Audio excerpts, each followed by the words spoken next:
नमस्कार, मी वृषाली पाटील आजची बातमध्ये आपलं स्वागत करते। सुरुवातीला एक महत्त्वाची ब्रेकिंग बातमी।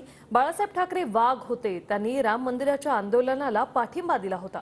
मात्र बाबरी मशीद पडली तेव्हा उद्धव ठाकरे आणि त्यांचे चेले चपाटे कुठे होते असा प्रश्न विचारत फडणवीसांनी उद्धव ठाकरेंवर हल्लाबोल केलाय। ठाकरे अयोध्येला आले नाहीत, कार सेवेला आले नाही, ठाकरेंचं हिंदुत्व भाषणापुरतं मर्यादित असल्याची टीका फडणवीसांनी केली।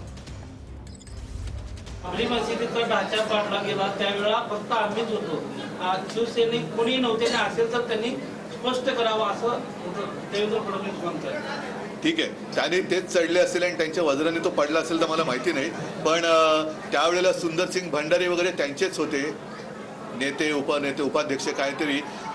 लालकृष्ण आडवाणींची प्रतिक्रिया आहे, त्यांचा इंटरव्ह्यू आहे, तर त्याच्यामुळे थोडासा गृहपाठ त्यांचा कमी पडत असावा। आपल्या सोबत होते पण आपल्याला सभेत प्रश्न विचारेंगे, मंदिर वही बनाएंगे पर तारीख नहीं बताएंगे। त्यांच्या छातीवर चढून तारीख सांगितली, या 22 तारखेला हिंदू हृदय सम्राट शिवसेना प्रमुख बाळासाहेब ठाकरे वाघ होते। ते या आंदोलनाच्या पाठीशी भक्कमपणे उभे होते। पण उद्धवजी, तुम्ही आणि तुमचे चेले चपाटे आज जे बोलतायत ते कुठे होते?